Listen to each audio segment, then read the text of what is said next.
Tetapi perkahwinan yang kuat ialah apabila kita nak the fourth level ialah kita kahwin untuk menjadi partners in taqwa. Macam Ustaz Fadul kata, bukan hanya sebagai suami isteri tetapi sebagai sahabat.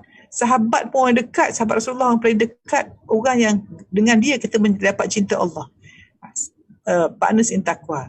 Dan yang kelima lagi untuk masuk syurga sama-sama, lain keluarga masuk syurga sama-sama. Dan yang keenam ni best lah, kita kahwin lillahi ta'ala untuk mendapat cinta Allah. Ini situasi di mana suami, unconditional love lah. Suami kita makan apa, kita masak, suami kita ya Allah, kita nampak suami itu macam Ustaz kata, tengok suami ingat Allah. Dan I like that metaphor, suami kita, pasangan kita nak ujian, exam paper kita. So kita bangun pagi, exam paper dah bangun. Syllabus apa, sabar ke, sayang ke. So dan actually yang Bonda share dalam kursus semua tu is actually the formula to make sure you pass the exam dengan izin Allah. So we have to know kat mana dia objektif ke, praktikal ke. Wallahu a'lam. Masya Allah, subhanallah. 6 tahap yang satu, yang 3 ke bawah tu adalah syurga paradigm, Bunda ya? Bawah is dunia paradigm, yang atas tu akhirat paradigm. Then we can say yang bawah 3 tu dipanggil hustle culture, hidup akan hustle, kejar. Penat. Yang atas tu barakah culture. So kita nak barakah apa-apa, barakah culture. Ketenangan, sakinah, mawaddah, warahmah.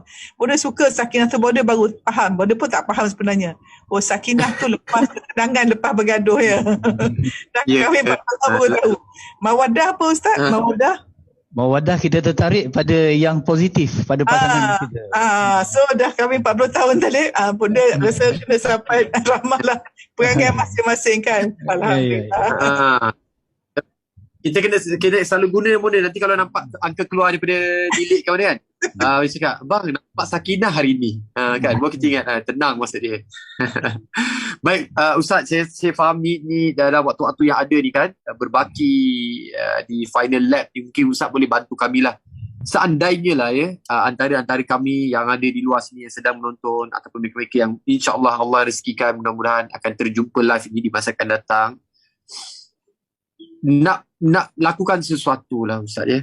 Kita dah tahu kita dah terperangkap dalam situasi macam ni lah. Dia ni bukan seperti yang dia yang kita kenal sebelum ni. Apa yang patut kita buat Ustaz? Adakah dengan kita bercakap dengan dia ke? Tak tahu, adakah kita perlu rujuk kepada orang lain ke? Ataupun kita just hidup je lah, terima je lah, hadap je lah. Talib ya. Saya ingin respon pada soalan yang tadi juga ya. Sebab saya rasa terpanggil untuk memberi respon, iaitu bagaimana kalau kita mempertahankan rumah tangga semasa kerana anak-anak. Rumah tangga dah haywire dah ya. Tetapi kita kata aku mempertahankannya kerana ada anak-anak je. Kalau tak ada anak-anak ni memang kita nak bercerai dan sebagainya. Jadi saya ingin memberi harapan bahawa cinta pada waktu itu dia belum mati lagi tau. Dia cuma demam. Cinta pada waktu itu demam. Jadi saya ingin mengatakan bahawa ketika cinta demam, biarlah tanggungjawab menjaganya sehingga cinta pulih semula.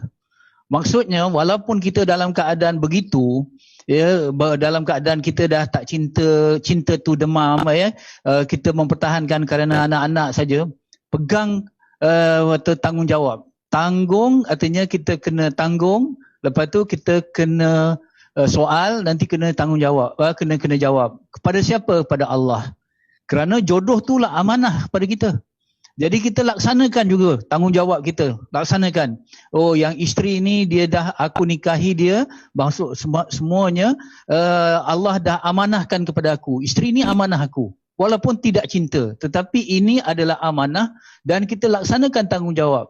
Ya, berterusan. Ya, bertahan. Ya, sebab itu mengikut kajian, mereka yang bertahan dengan rumah tangga yang tidak bahagia, akhirnya boleh bertemu dengan bahagia juga berbanding mereka yang membubarkan perkahwinan. Ini kajian. Mereka Allah yang Akbar. bertahan dalam rumah tangga yang tidak bahagia tadi, ya, yang belum bahagia, bukan saya kata tidak bahagia, yang belum bahagia kerana ada persoalan-persoalan yang terlalu rumit, terlalu rencam, kompleks, akhirnya boleh bertemu dengan bahagia juga, berbanding mereka yang bertindak membubarkan perkahwinan. Tetapi adalah yang membuat perkahwinan pun bahagia, ada. Tetapi rasio dia lebih banyak mereka yang mempertahankan perkahwinan itu yang lebih bahagia daripada membubarkan perkahwinan. Itu satu. Jadi ini tanggungjawab. Tapi tanggungjawab itu hendaklah kita sandarkan kepada Allah. Bukan sandarkan kepada peri kemanusiaan semata-mata. Betul ya? Aku kesian kat dia, dia ni dulu orang miskin, aku ambil. Jangan. Ini adalah amanah. Aku akad nikah, aku terima amanah ini daripada Allah. Jadi kita berterusan. InsyaAllah nanti rumah tangga tu akan pulih semula. InsyaAllah. Itu satu.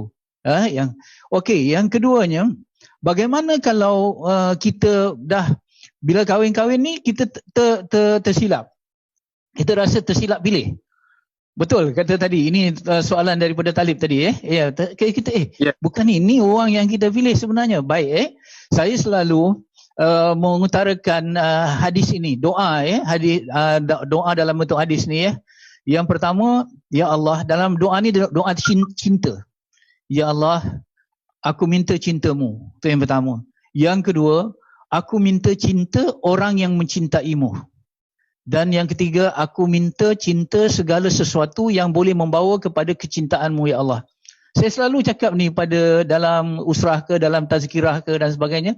Ada yang mencelah Ustaz, yang kedua tu Ustaz, iaitu aku minta cinta orang yang mencintaimu tu, suami saya. Tapi saya nampak suami saya orang tak mencintai Allah lah. Dia tak nampak. Okay. Jadi apakah saya perlu tukar? Tidak. Sebenarnya doakan suami kita. Doa ni mustajab. Dan selain daripada kita doa supaya suami kita jangan tukar pasangan. Bukan tukar. Sebenarnya pasangan yang itu juga cuma kita doakan supaya dia menjadi orang yang dicintai oleh Allah Subhanahu Wa Taala. Ingat lelaki yang soleh untuk wanita yang solehah. Ini boleh berlaku kepada 3 fasa. Pertama, fasa yang pertama, awal-awal lagi. Bertemu dah lelaki yang soleh bertemu dengan lelaki yang solehah. Itu awal-awal. Kadang-kadang berlaku waktu pertengahan. Mula-mula berjumpa lelaki yang soleh. Perempuan tak solehah. Tetapi dia didik, akhirnya wanita tu jadi solehah juga. Itu satu. Yang kedua.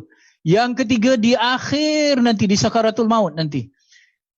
Isteri kita tak jadi solehah juga. Tetapi apabila saat diambang kematian kita doa betul-betul, akhirnya isteri kita juga boleh menjadi solehah. Dia 3 fasa tu. Itu satu. Sama juga seperti mana orang kata, saya katakan dalam buku saya menulis, semakin banyak kemanisan yang kita teguk, semakin banyak kemanisan yang kita ambil sebelum perkahwinan, semakin tawar dan hambar perkahwinan kita nanti. Sekali lagi saya ulang perkataan ini. Semakin banyak kemanisan yang kita teguk sebelum berkahwin, semakin tawar dan hambar perkahwinan itu nanti.